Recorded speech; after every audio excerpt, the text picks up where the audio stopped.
Ultimamente a gente tem pontuado em algumas resenhas e até criticado alguns livros com fundo genérico. Falta de ambientação das histórias. E a gente resolveu fazer um vídeo falando sobre isso, né? Por que a gente considera esse um fator tão determinante na hora de fazer uma crítica, e por vezes avaliar o livro de uma forma negativa, tá? Por mais que a gente goste do livro e tal, às vezes fala assim, pô, poderia ter trabalhado isso melhor, né? Claro que ninguém tá pedindo pra ser descritivo como o Victor Hugo, né? Mas um pouco de informações, um pouco de dados pra nos ambientar na história, pra gente realmente entender aquilo que a gente tá lendo, informações mínimas. Na verdade, eu acho que isso é um requisito mínimo pro autor que escreve o livro. Pelo menos fazer uma pesquisa de campo, de entender sobre o que você está escrevendo, para você levar um conteúdo de qualidade para o leitor. E é claro que se você não faz isso, você está sujeito a crítica e por aí vai. Nós viemos trazer alguns exemplos para vocês. Tentamos fugir do máximo.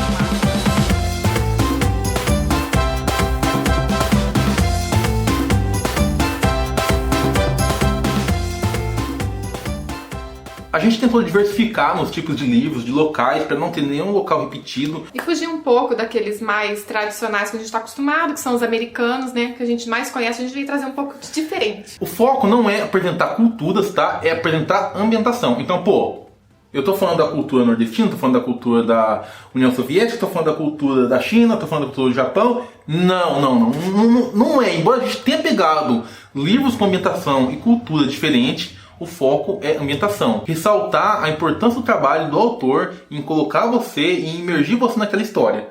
Para começar, não poderia ser diferente, já que o autor nacional Vamos começar pelo Brasil, né? Vamos começar pelo Brasil. Bom, eu sou da região sudeste do Brasil, então beleza, né? Mar do Paraná, sul e tal.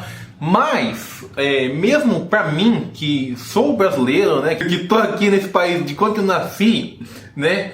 Alguns elementos da cultura nordestina me passam batidos, né? E são bem diferentes da nossa região daqui. Isso. E eu li o Capeta Caolho no começo de 2018, se não me engano. A gente tem que considerar que não é só ambientação no Nordeste. É ambientação no Nordeste no ano de 1930, tá? Então, um fator a mais aí. Não é só um fator você pesquisar sobre o local. É o local naquele período. E aqui nesse livro, embora seja um livro fino, o autor conseguiu trabalhar bem nesse livro aqui o sotaque nordestino, alguns costumes. Isso que eu ia falar em relação ao sotaque. Não necessariamente o sotaque, né? Eu acho que há algumas gírias. Por exemplo, sotaque eu falo assim e ela fala como, Glaucia? Assim. Então pronto, né? Sotaque isso daí. Mas eu me refiro mais a gírias. Eu li o Teorema Cattery em grupo no começo desse ano. E teve uma pessoa que leu com a gente, um leitor, ele se incomodou porque ele achou o sotaque muito carregado de um personagem lá. Sotaque ou gíria? Sotaque. Ele achou que o autor enfatizou muito. Só que eu penso dessa forma. Como nós não estamos acostumados, quando a gente se depara com uma pessoa que tem um sotaque ou uma gíria muito diferente da gente, a gente nem acaba às vezes estranhando. A gente não tá acostumado. E é nisso que eu falo. Eu comecei a ler uma história que se passava no sertão, eu realmente me senti no sertão. Eu não me senti apenas em algum sítio qualquer, em algum lugar abandonado, Deu pra imaginar todo aquele calor, toda aquela terra, aquele ar seco. Gente, dá pra imaginar certinho. As pessoas, a forma que elas comunicavam. Forma de tratamento. Então, pô, eu entrei no ambiente que o autor criou e tô me sentindo lá, cara. Massa, pô! Ele conseguiu trabalhar isso bem, vamos dizer assim, de uma maneira meio rústica, completa. Então vamos lá, vamos pro próximo aí. Bem, eu vou trazer um contemporâneo pra vocês verem que até um livro, como que ela mencionou, clichê, ele pode ser bem ambientado, que é o Amor e Gelato, da Jenna Evans Welch. Eu não dava nada por esse livro, eu achava que ia ser um clichê dos clichês, gente. Tanto que eu comprei ele porque ele estava extremamente barato, ele não estava na minha wishlist. E eu me senti tão ambientada na Itália, porque ela descreveu os sorvetes de lá. Mas eu tenho certeza que o Glaucio não tá falando isso só por causa do sorvete. Continua igual. Não, gente, ele fez os personagens passear, transitar pelos locais, e ela descreveu os monumentos por dentro. Não é aquele descrição cansativa igual a do Victor Hugo, são descrições rápidas, mas que dá pra gente imaginar, tipo, vitrais, quanto tempo que tem aquela ponte lá, que eu esqueci o nome, tem uma ponte bem famosa lá da Itália. E a gente percebe que nesse ponto, embora tenha feito uma boa ambientação, talvez seja um pouco diferente do Capeta Caolho, né? Que você tá focando mais a elementos geográficos, e eu me referi, embora também tenha uma boa ambientação geográfica, me referi mais a ambientes culturais até. Mas ambientação, os dois eu acho que andam junto e não é que faltou ali, é que eu foquei na cultura e a Glaucia tá focando na geografia. Mas o que eu quero dizer é que quando você tá lendo, você se sente dentro do lugar, você se situa. Essa é a palavra exata, a gente se situa, você se ambienta, você sabe onde você tá. Eu li esses dias um livro de um autor bem famoso, um autor nacional, e pô, ele pegou e falou da cidade de São Paulo. Mas eu não me senti em São Paulo, eu me senti em qualquer lugar. Eu entendo que o autor não quis focar nesse ponto, então beleza, isso não fez falta. Mas foi um fundo genérico. Ele poderia trabalhar aquele livro lá em qualquer lugar. Então, beleza. Eu escrevi um livro, tá, esse livro não foi publicado, tá, gente? Eu escrevi um livro que foi uma duologia que se passa na Rússia. Foi um dos livros que eu mais pesquisei, não foi todo, gente, por isso que eu não publiquei. Tem muitos livros meus que tá muito mal feito, viu? E inclusive uma vez eu tava lendo algum livro, que eu já tinha lido esse livro da Gláucia aí, eu falei, Gláucia, olha aqui esse lugar que tá Praça livro. Vermelha. Isso. Eu falei assim, eu li no seu livro, eu acho. E pô, é verdade e tal. E é claro também que existe o caso em que o autor cria um universo novo, um local que não existe, tipo né? Nesse plano nosso aqui. Sim. Por exemplo, dá o Cor de Espinhos Mas e só que Rosas, geralmente eu nunca sinto falta de ambientação desses livros. Por quê? Porque sempre que o autor pega aqui um universo novo, assim, ele quer explorar aquilo lá, ele quer desenvolver. Então, esse tipo de falta de imitação eu não vejo em livro de fantasia, porque ele geralmente. Já criou toda... justamente. Ele, geralmente ele fica tão preocupado em descrever aquilo que ele criou, então a gente já imagina tudo.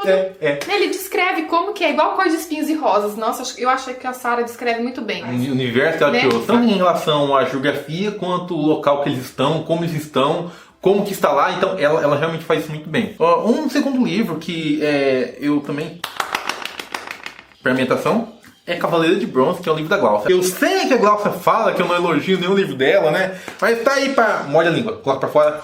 Isso, pronto. Tá aqui um livro que eu vou elogiar agora, né? Então, Cavaleiro de Bronze. Não exagera também, Gláucia. Não exagera, não. Daqui a pouco nós tá aqui tacando as coisas nos outros aqui, porque sabe que vai dar briga. Cavaleiro de Bronze, Segunda Guerra Mundial, tá? Leningrado, Rússia. Leningrado, inclusive, não é mais o nome da cidade. Mudou, eu nem lembro mais qual é o nome da cidade agora. Como que foi a ambientação dessa história aqui? Bom, comecemos que não é a Rússia atual. É a Rússia de 1900 bolinhas. Que já é um detalhe importante quando você vai escrever um livro histórico. Sim. E aí, o que acontece? Ela fez uma construção muito legal em relação à guerra. Em relação à guerra, e acrescentamos aí as condições que as pessoas estariam submetidas à fome, à miséria. Uma coisa que não é todo livro que apresenta essas condições, foi um dos primeiros livros que eu comecei a entender realmente a fundo como que... A dimensão e os detalhes da desgraça que aconteceu, gente. E aí, vamos a mais um fator. Então vamos mais a um fator. Vamos lá, eu vou repetir de novo. A guerra, as condições. E ela ainda fez uma ambientação política. Que no caso era o regime socialista da União Soviética, tá? No caso se eu falei Rússia pra trás, vocês me perdoem. A menina morava numa casa. Essa casa, ela morava com... mais um monte de gente, eu acho, no quarto dela lá. Pra eles poderem ter um quarto, né? Eles tinham que pegar e fazer toda uma burocracia pra poder pedir um quarto pra uma menina que ia casar, pra ela poder ter o quarto, pra ela poder fazer as coisas dela com o marido dela. Então, pô, me metendo no cal, mas cara! Ela é bem ambientalista mesmo, porque eu lembro quando ela tá lendo, tem várias cenas repetidas em que o menino lá, o Alexandre, ele tá sentado num banco lá, não sei se é em frente à indústria onde ela trabalha, que ele tá esperando ela sair. E ela descreve a esquina que vira, tudo. Mas eu não sinto falta, falando, tipo, a pessoa veio na esquina esquerda e seguiu a direita e pegou, passou por cima de um quebra-mola, tropeçou na guia. Isso daí eu não sinto falta. Mas eu acho legal, também não é tantos detalhes assim, mas tipo assim, tem livros que eu leio que a cena começa do nada. Ah, a pessoa encontrou alguém na rua. Você não sabe se a pessoa tá na calçada, se tá no meio da rua, em frente o que ela tá, e começa a conversar, tá, e acabou a cena. Você faz uma cena muito genérica na sua cabeça. Duas pessoas tá na calçada, se encontra, conversa e acabou, e vira as costas e vai. Agora, quando tem alguns detalhes, parece que fica tão... Eu lembro da cena direitinho. É sempre à noite que ele esperava ela no banco, lá em frente ao serviço. Então, detalhes, até detalhes. Se é dia, se é noite, sabe? É coisas que vai formando na sua cabeça. E não é somente isso. É objetos, bebidas, por exemplo, a vodka... Tá, a menina tomava vodka lá, mano. Não tinha nem 14 anos, eu acho. Um detalhe que eu lembrei agora, gente. Olha, o Miquel falou que vai ler um livro meu e ele vai comentar. Pra você ver que uma falta de pesquisa não faz. Eu escrevi um livro, foi o 3º ou 4º livro que eu escrevi, gente. Eu vou confessar isso porque, olha, que sirva de lição pros outros, porque é cagada minha que eu fiz. Mas, por mais que seja cagada, eu já falei pra ela que eu tô aqui apoiando ela pra ela poder reescrever, arrumar todas essas cagadas e publicar essa Eu escrevi um romance de época. Primeiro, eu não delimitei o ano, tá? Eu não delimitei. E segundo, sabe o que eu fiz? Eu coloquei uma geladeira.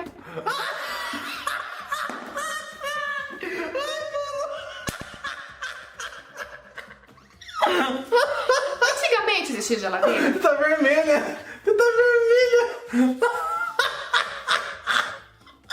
Ai, mano! Geladeira é um eletrodoméstico, assim, um tanto atual. Tá. Deixa isso aí pro vídeo aí que a gente vai fazer. Mano, eu perdi o foco aqui, não, cara. Pra entender, sabe, o detalhe de uma pesquisa, como é importante. Claro que o meu você marcou aí absurdo. também, né? Não, Absurdo. gente, eu tinha 18 anos.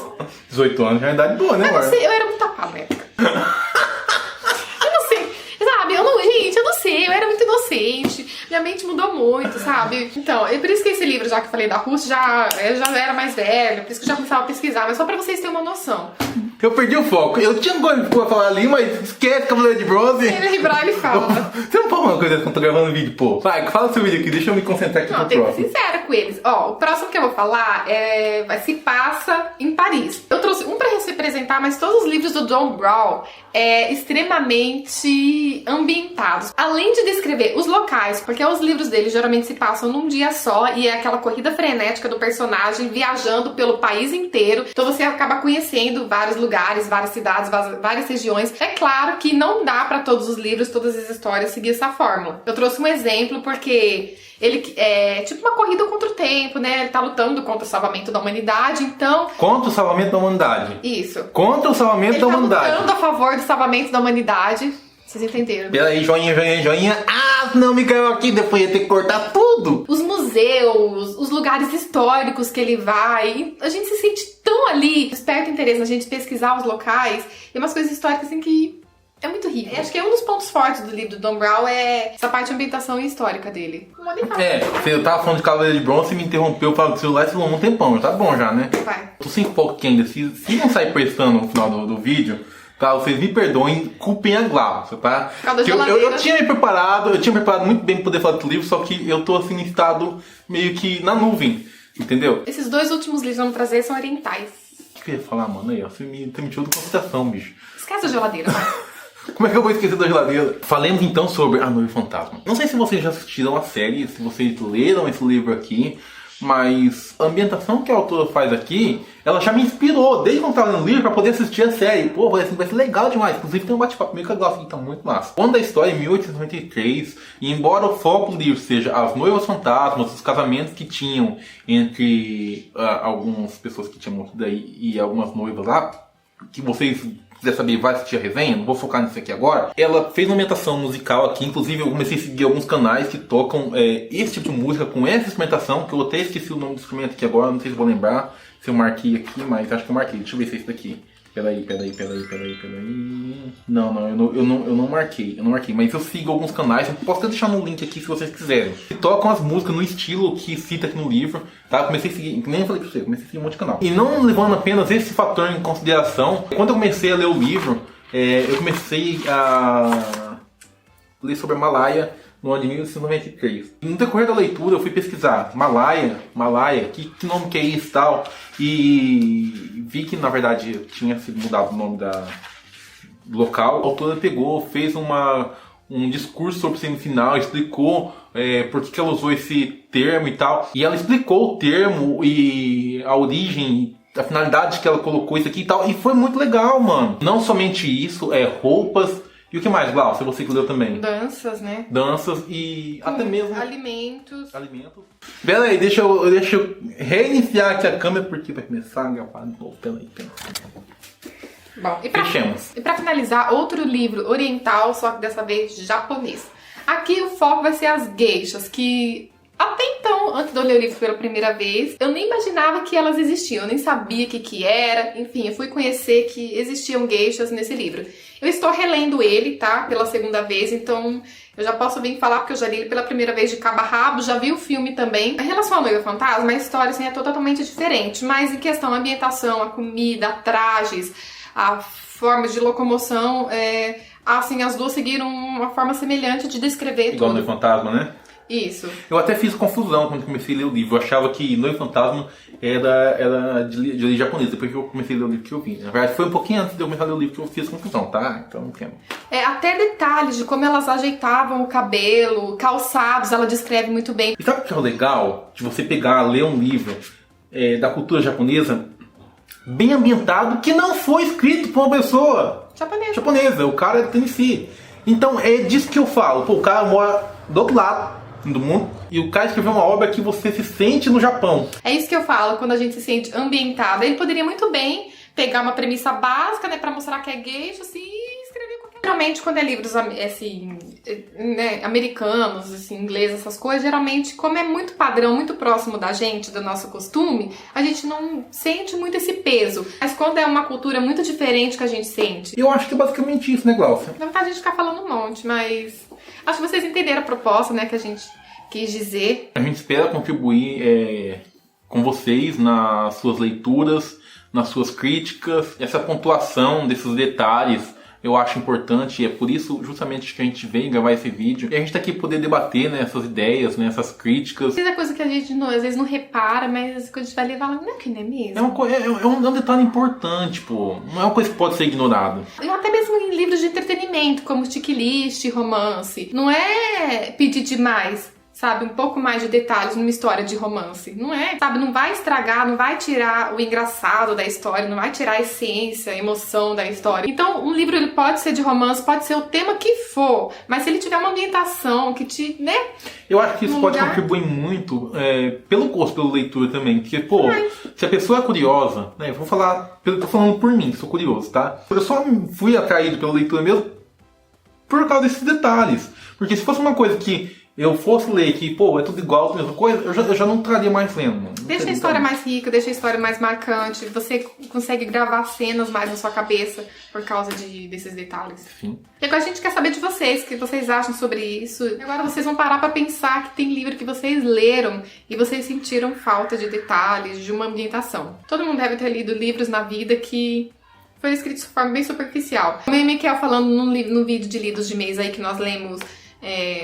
Seduzida por um Guerreiro Escocês, ele era pra ser sobre a Escócia, mas ele não tem nenhuma informação que traga. Pouquíssimas informações que ambientam que na verdade não serve pra quase nada. Mas eu não lembro, eu já li o livro 2 vezes, eu reli esses dias, não lembro de nenhum detalhe que condiz que se passa na Escócia, que tem alguma cultura escocesa. Só o nome do local lá, beleza.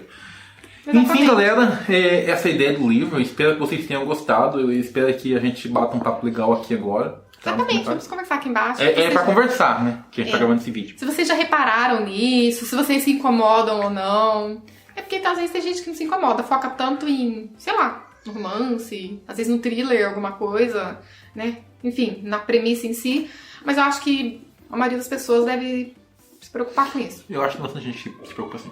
Acho que sim. Sabe como que a pessoa não gosta do livro e fala assim, não sei o que eu não gostei, faltou alguma coisa aqui que... Exatamente. Né? É isso, talvez ambientação. Às vezes você não gostou. Não é que você não gostou, você gostou do livro, mas faltou algum pouco, vamos supor, 4,5. Faltou, o que faltou pra dar um 5? Você não sabe dizer, mas faltou um meio. E depois que você começa a reparar isso nos livros, você sente falta em muitos. É isso aí. Né? Vou deixar o link de compra desses, caso a gente tenha despertado o interesse de vocês. São livros muito bons, tá? Que a gente recomenda. Foram bem escritos, tá? Já nossas redes sociais também e a gente aguarda pra conversar com vocês aí embaixo, beleza?